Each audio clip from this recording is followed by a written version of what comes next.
The high-pitched, agonizing screech of feedback from the wireless microphone vibrated off the vaulted marble ceilings of the Bellevue Grand Ballroom, instantly cutting through the quiet hum of silver cutlery, clinking crystal, and soft string music.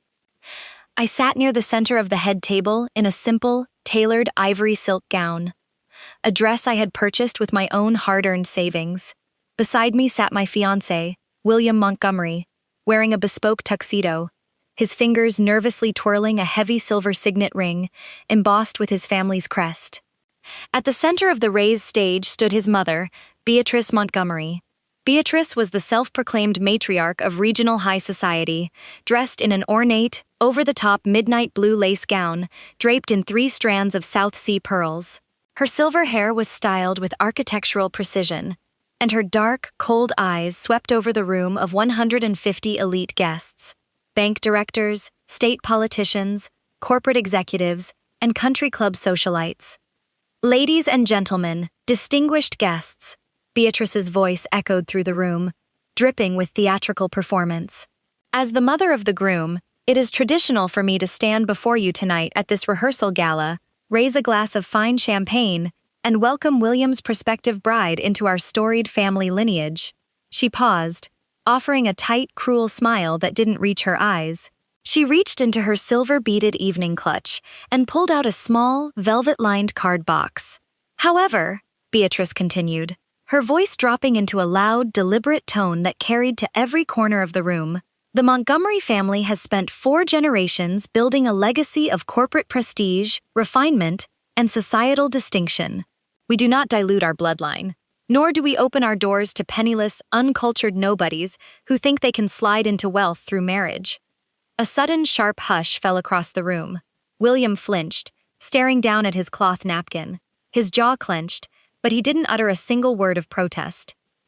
Beatrice walked down the steps of the stage, her heavy heels clicking rhythmically against the polished marble floor. She walked straight to where I sat, opened the velvet box, and slapped a thin piece of printed cardstock onto my linen placemat, right beside my silver dessert fork. It was not a silver gift card. It was not a family heirloom. It was a faded blue one-way Greyhound bus ticket from our city to a remote, poverty-stricken rural town in eastern Kentucky, scheduled to depart at 6 o'clock the following morning.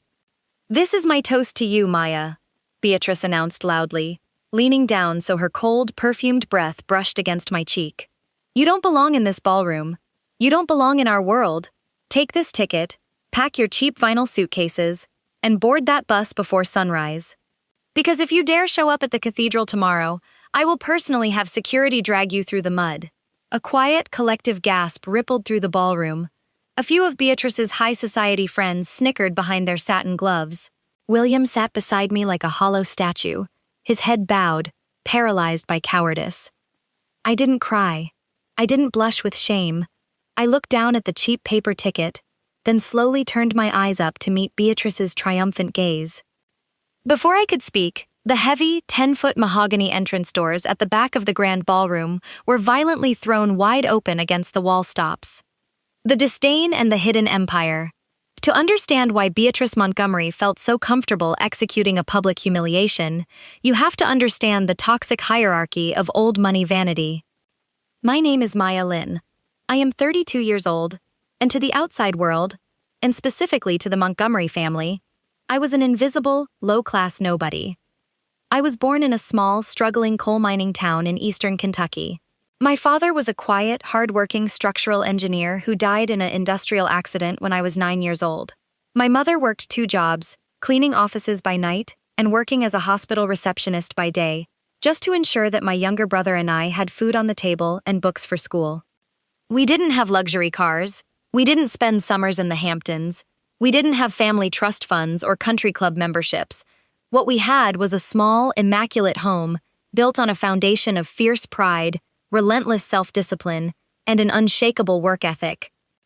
Maya, my mother used to tell me as she sat at our small kitchen table, patching my worn school backpack by the light of a single lamp, never let wealthy people intimidate you. Money only buys fancy clothes and loud manners. It doesn't buy character, intellect, or soul. Build your own worth, ground yourself in real work, and let the loud fools destroy themselves with their own arrogance. I took my mother's wisdom and forged it into armor. I won a full academic scholarship to the Massachusetts Institute of Technology, earning a dual degree in structural materials engineering and applied computational economics. While my peers spent their college years partying at Greek houses, I spent 18 hours a day in data labs, studying strategic infrastructure systems, heavy-scale civil engineering, and international port management.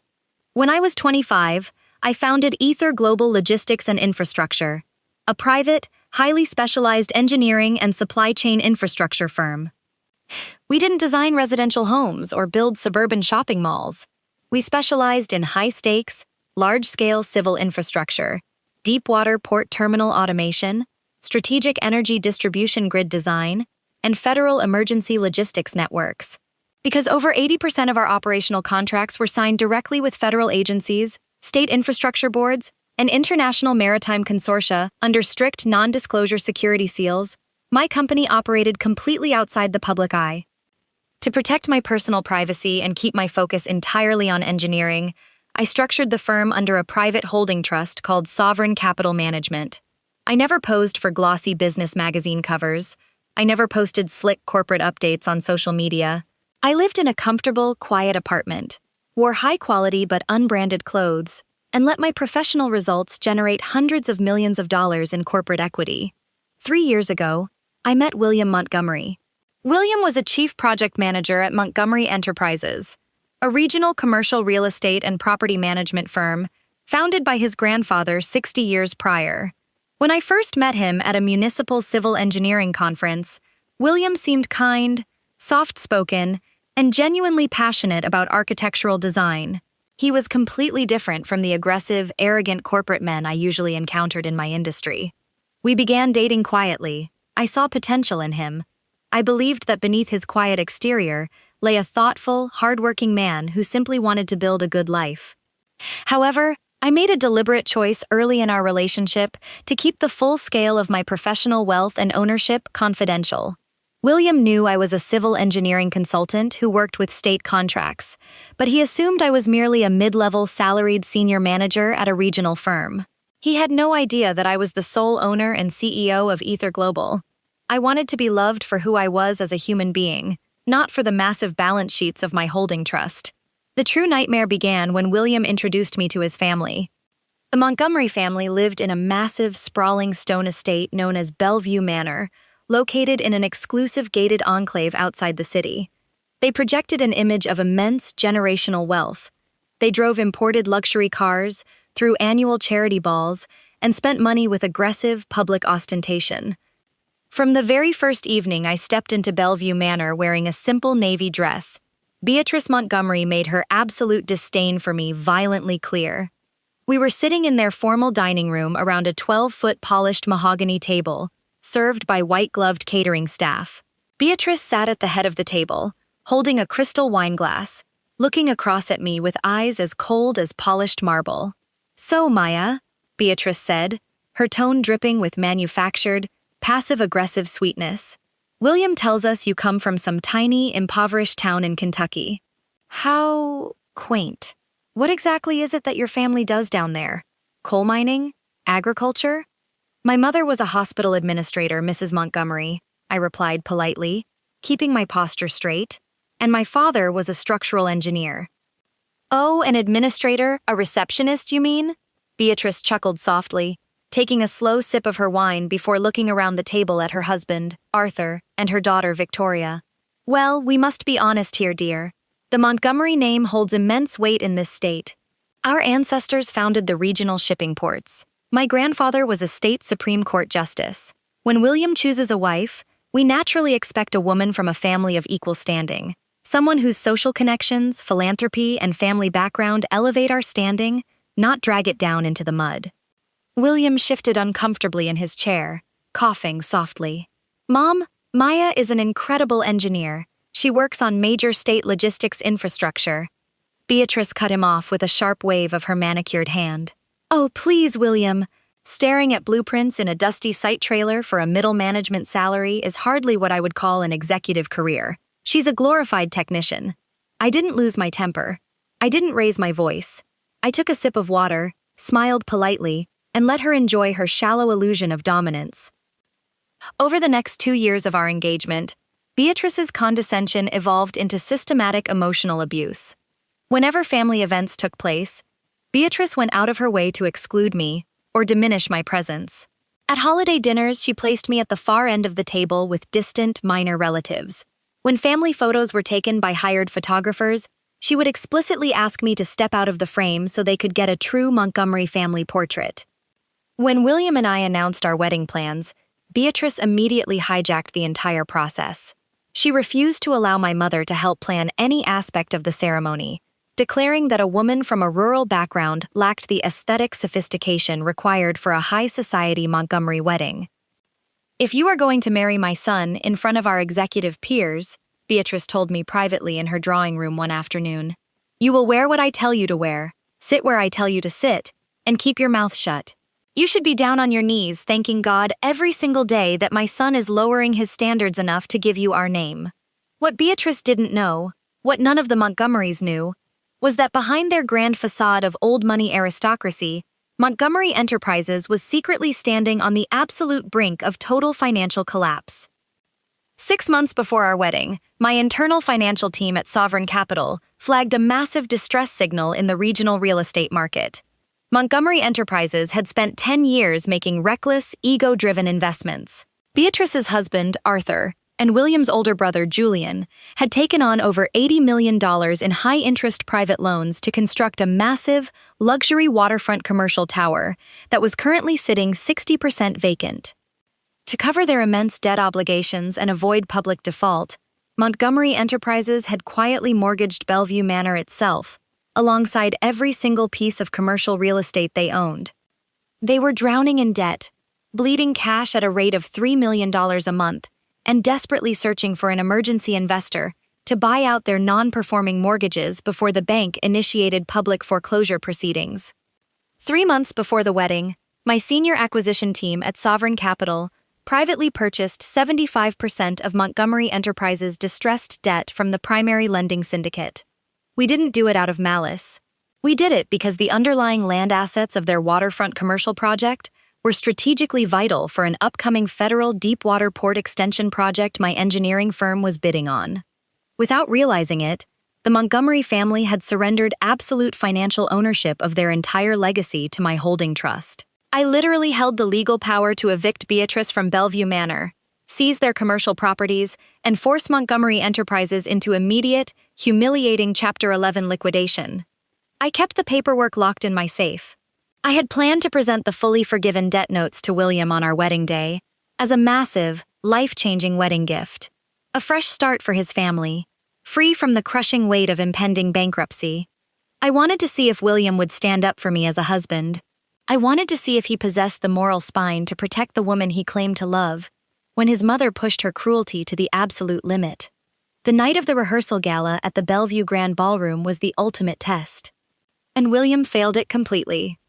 The rehearsal dinner and the cheap ticket. The Bellevue Grand Ballroom was a magnificent space.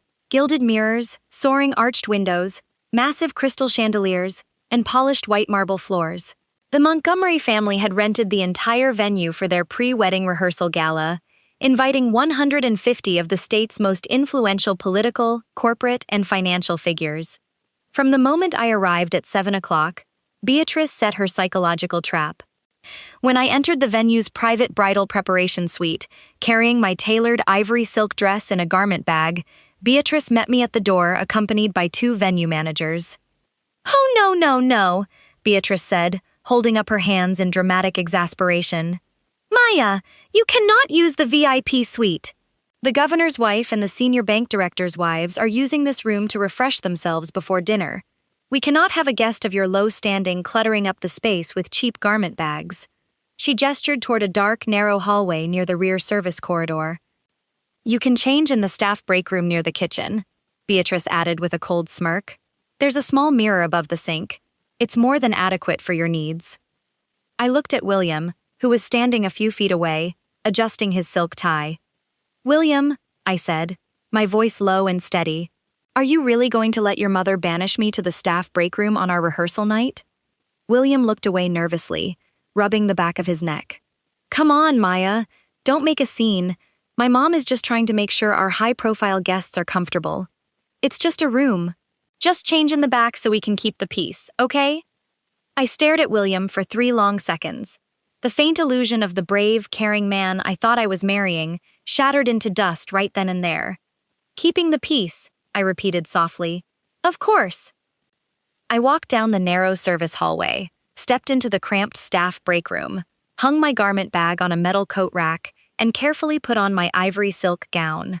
I stood before the small, cracked mirror above the utility sink, adjusting my silver necklace, the simple piece of jewelry my mother had given me for my university graduation. I pulled my personal encrypted smartphone from my clutch purse, tapped the screen, and initiated a high-level video call with my chief legal counsel, Marcus Sterling, and my chief financial officer, Elena Rostova. Director Lynn, Marcus's crisp voice came through the encrypted speaker. We are monitoring the final execution timeline for the Montgomery debt restructuring. The total buyout of their mortgage notes is complete. We are holding $78 million of their primary secured debt. As of 6 o'clock this evening, Sovereign Capital holds full legal authority to execute immediate foreclosure on Bellevue Manor and their corporate headquarters. Hold execution until 9 o'clock tonight, Marcus, I commanded calmly, looking at my reflection in the mirror. I am attending the rehearsal dinner now. I will give them one final opportunity to demonstrate basic human decency. Understood, Director, Elena added. We also have the federal infrastructure delegation arriving in the city tonight for tomorrow's port contract signing. Deputy Secretary Vance from the Department of Transportation and Admiral Miller are currently en route to your location to deliver the master strategic binders. Tell them to meet me at the Bellevue Grand Ballroom at 8:45, I said flatly. I ended the call, placed the phone back in my purse, took a deep breath, and stepped out into the Grand Ballroom. The dinner was a nightmare of performative vanity. Beatrice had arranged the seating chart with surgical hostility. She placed William at the center of the head table, surrounded by senior real estate developers and political donors. She placed me 3 seats down, squeezed between an elderly, half-asleep corporate attorney and a noisy floral coordinator.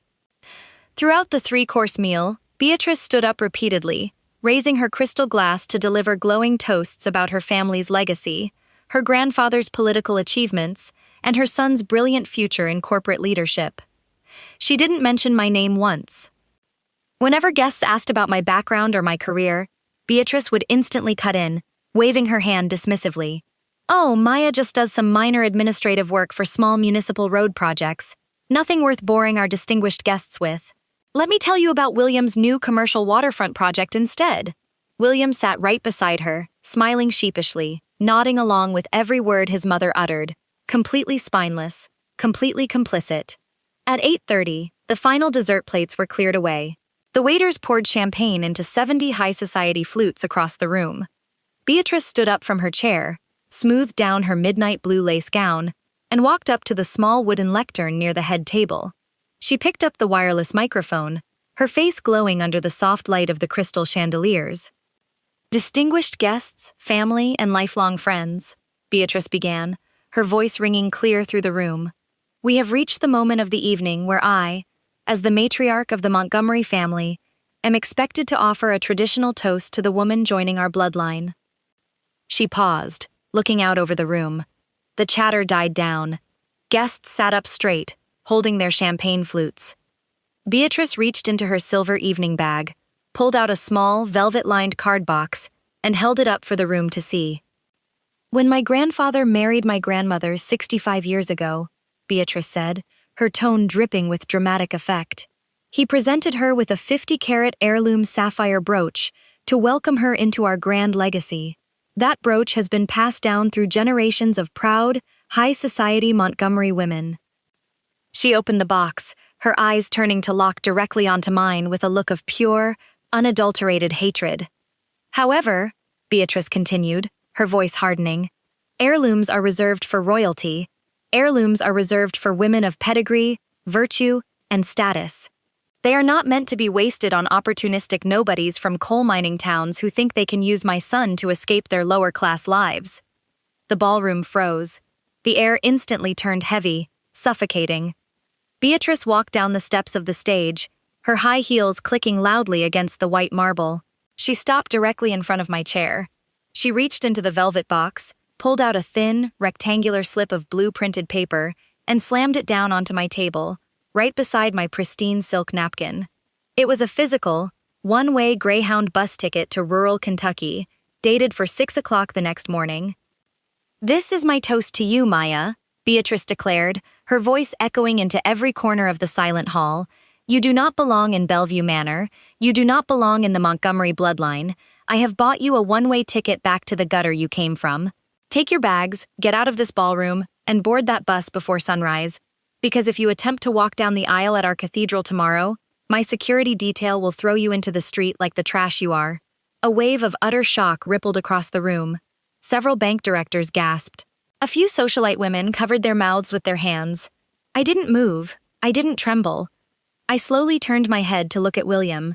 He was staring down at the tablecloth, his face bright red, sweating profusely, sitting in absolute spineless silence. He didn't say a word. He didn't stand up. He didn't even look at me. Beatrice offered a cold, triumphant smile, turning her back on me to face the room. "Now, ladies and gentlemen, please join me in raising a glass to my son William's bright, unencumbered corporate future." I picked up the blue bus ticket from the tablecloth, holding it lightly between my fingers. I stood up slowly, smoothing down the front of my ivory silk gown. "Mrs. Montgomery," I said, my voice low, clear, and perfectly composed, carrying across the silent room. Beatrice stopped, turning around with a sneer. "What? Haven't you suffered enough embarrassment, girl? Take your ticket and leave." "I am curious, Beatrice," I said, stepping out from behind the head table into the central open space of the ballroom. "You talk constantly about legacy, refinement, and societal distinction. But tell me, does true refinement involve hiding $80 million of default debt from your investors?" Beatrice's eyes snapped wide open. Her face drained of color in an instant. What nonsense are you spewing? Does generational distinction include placing a second mortgage on Bellevue Manor to pay for your caterers tonight? I continued, taking another calm step forward. Or taking out high-interest private loans to keep your failing waterfront commercial tower from being seized by the state? Arthur Montgomery, William's father, stood up from his chair so fast he knocked his champagne glass to the floor, where it shattered violently. How do you know about that?" William looked up, blinking in total, panicked confusion. "Maya, what are you talking about?" Before I could answer, the heavy 10-foot mahogany entrance doors at the back of the grand ballroom were slammed wide open against the brass wall stops with a resounding boom that echoed through the hall. The doors open and the debt collector. The violent impact of the heavy mahogany doors striking the wall stops caused the string quartet near the entrance to drop their bows mid-note. The entire ballroom froze into total, breathless silence. 4 armed Federal Protective Services officers dressed in crisp, dark dress uniforms with silver badges pinned to their chests stepped through the entrance, immediately clearing a security corridor down the central carpeted aisle. Walking briskly down the center of the room came 3 individuals. At the lead was Deputy Secretary Richard Vance from the United States Department of Transportation, a high-ranking federal cabinet official whose face regularly appeared on national news. Walking beside him was Admiral Marcus Miller from the United States Navy Civil Engineer Corps, wearing his full-dress whites covered in military service ribbons. And trailing directly behind them was my chief legal counsel, Marcus Sterling, holding a heavy leather executive courier briefcase. Beatrice's jaw dropped. Her face turned from pale white to an ash-gray slate. Arthur Montgomery rapidly smoothed down his tuxedo jacket, forced a frantic, desperate smile onto his sweating face, and stumbled down the stage steps toward the aisle. "Deputy Secretary Vance!" "Admiral Miller!" Arthur stammered, his voice high-pitched and trembling with desperate servility. "What an absolute and astounding honor! I had no idea the Federal Infrastructure Committee was attending our private gala. Please, come right up to the head table. We have executive champagne waiting." Deputy Secretary Vance didn't even glance at Arthur's outstretched hand. He walked right past him as if Arthur were an invisible speck of dust, his sharp eyes sweeping across the massive room. "Where is Director Maya Lin?" Deputy Secretary Vance's deep, authoritative voice boomed off the vaulted ceilings. Arthur stopped dead in his tracks, blinking in total, uncomprehending shock. "Who? Maya? My son's fiancé? She's just a junior civil consultant. Admiral Miller stepped forward, glaring down at Arthur with icy military discipline. Junior consultant? Mr. Montgomery, Director Maya Lin is the founder, Chief Executive Officer, and sole owner of Aether Global Logistics and Infrastructure. The primary federal contractor awarded the $300 million deepwater port expansion project for this state. A collective violent gasp erupted across 150 high society guests. Bank directors sitting at the front tables stood up so fast their chairs scraped loudly against the marble. Corporate board members stared with wide, horrified eyes. William's head snapped toward me, his face completely drained of blood, his lips trembling violently. Maya, you own Aether Global? Beatrice staggered backward, clutching her pearl necklace, her voice shaking with panic denial. No, that's impossible. She's from a dirty coal town in Kentucky. She's penniless. She works on small road projects. She's lying to you. Marcus Sterling, my legal counsel, stepped forward, unzipping his heavy courier briefcase, pulling out a stack of gold-embossed legal dossiers, and looking directly at Beatrice with absolute professional disdain. Mrs. Montgomery, Marcus declared loudly, his voice echoing across the silent hall. Director Lin's private holding firm, Sovereign Capital Management, holds over $400 million in net liquid assets. Furthermore, 3 months ago, Director Lin personally authorized the acquisition of Montgomery Enterprises' defaulted debt portfolio. Marcus pulled out a thick document stamped with 3 red corporate seals. As of 8 o'clock tonight, Marcus continued, Sovereign Capital owns $78 million of secured mortgage notes on Montgomery Enterprises. That includes the primary mortgage on Bellevue Manor, your commercial waterfront development, and your corporate headquarters. Arthur Montgomery collapsed backward into a dining chair, gasping for air, clutching his chest as if he were having a heart attack. She owns our debt? She doesn't just own your debt, Mr. Montgomery, Marcus added coldly. You have defaulted on 3 consecutive interest payments totaling $4.2 million. 10 minutes ago, Director Lin signed the final legal execution papers. Deputy Secretary Vance walked straight down the center aisle, stopped 3 feet in front of me, brought his heels together, and offered a deep, formal nod of executive deference. Director Lin, Deputy Secretary Vance said respectfully, handing me a thick, leather-bound federal execution binder. The Department of Transportation and the Navy Logistics Board have fully ratified the Deepwater Port Infrastructure contract. We require your final signature to authorize the $60 million land acquisition phase. Thank you, Deputy Secretary, I said calmly, taking the silver pen from my purse, signing my name across 3 master execution pages, and handing the binder back to him. Contract finalized, Director, Vance replied, taking the binder. He turned his head slowly, looking at the thin blue Greyhound bus ticket I was still holding between my fingers. He then looked at Beatrice, who was trembling so violently she had to hold on to the edge of a dining table to stay upright. Director Lin, Deputy Secretary Vance asked, his tone laced with sharp curiosity. Why are you holding a cheap intercity bus ticket at your own pre-wedding gala? I stood in the center of the grand ballroom, holding the blue ticket up so every single guest, bank director, and politician in the room could see it clearly. Because, Deputy Secretary, I said, my voice smooth, cold, and loud enough to reach the high marble ceilings. My mother-in-law, Beatrice Montgomery, just presented this ticket to me as her official toast. She informed me that because I come from a working-class family in Kentucky, I am a penniless nobody who lacks the societal status to marry into her grand bloodline. She ordered me to board a bus at 6 o'clock tomorrow morning and disappear.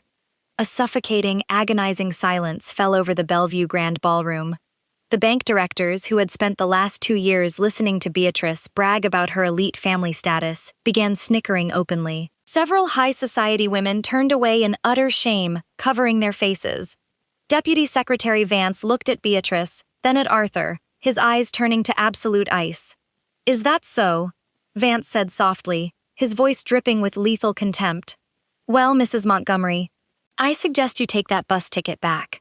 Because effective at 9 o'clock tonight, Sovereign Capital has initiated immediate, non-judicial foreclosure proceedings on Bellevue Manor. Beatrice let out a high-pitched, terrified screech. Foreclosure? You can't foreclose on my home. It's Bellevue Manor. My grandfather built that estate.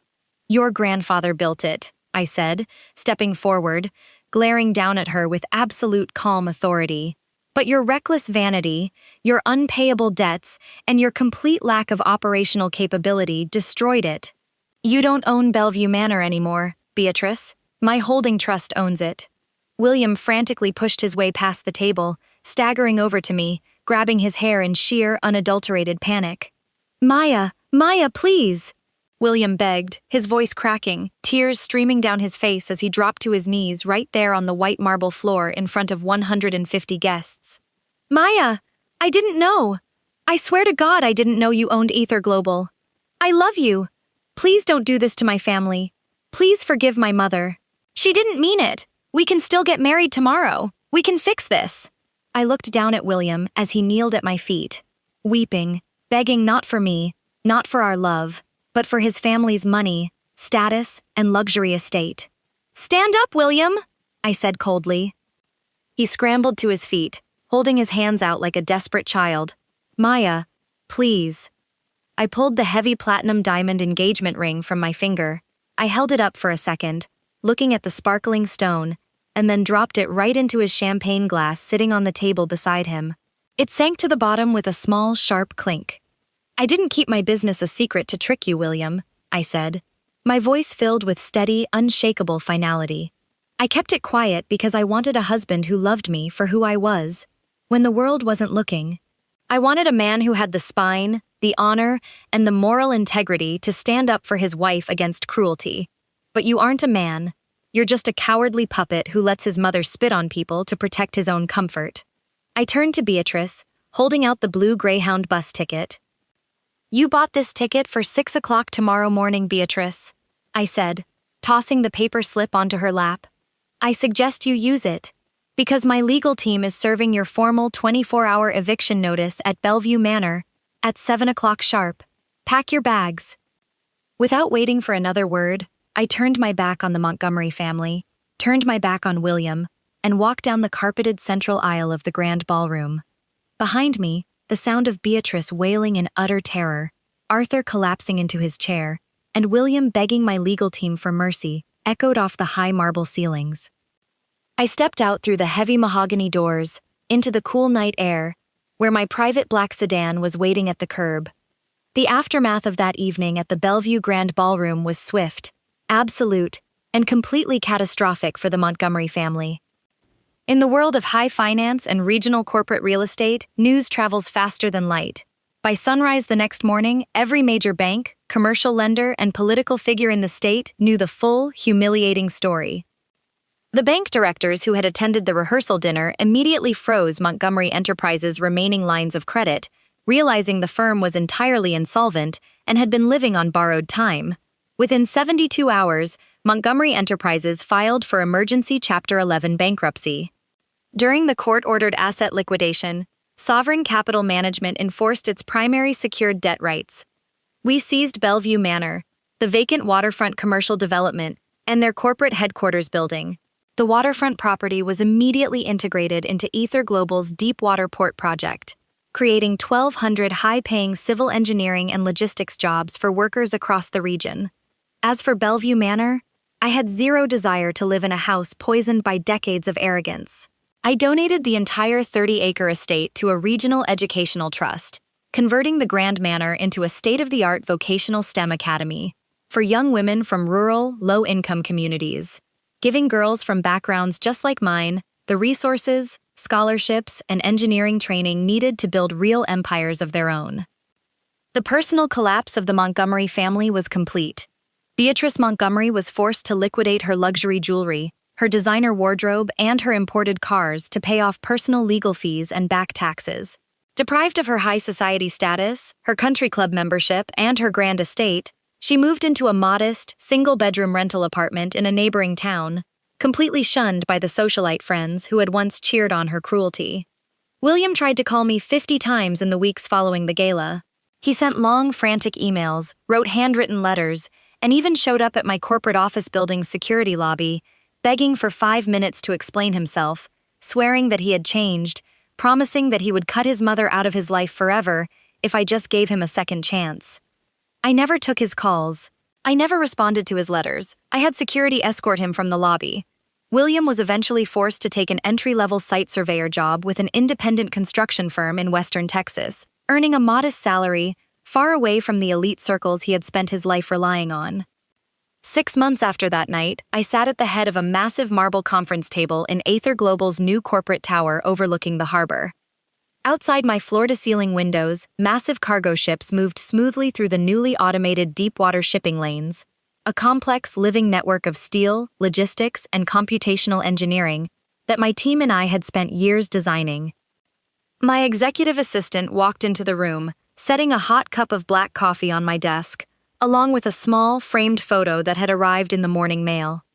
It was a photograph of my mother, sitting on the porch of the new home I had built for her in Kentucky, smiling brightly under the afternoon sun, wearing her simple silver necklace.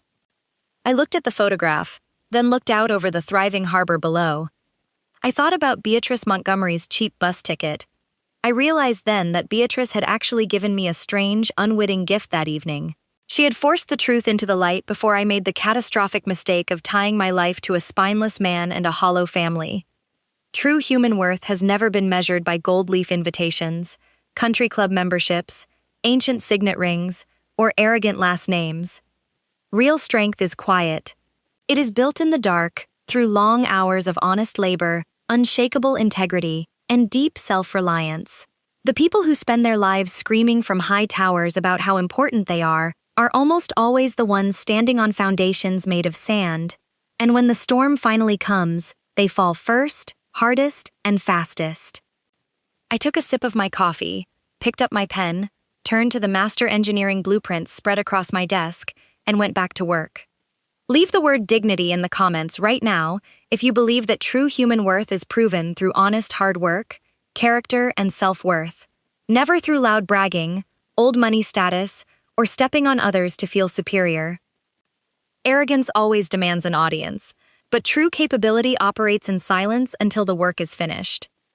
And if this story reminded you to never let anyone make you feel small because of where you came from, because tomorrow, I am bringing you the unbelievable story of a quiet hospital maintenance worker who was publicly fired and mocked by a wealthy chief surgeon, only for the hospital's primary backup generator systems to fail during a storm 4 hours later, and the chief surgeon had to beg him on his knees to save the operating rooms.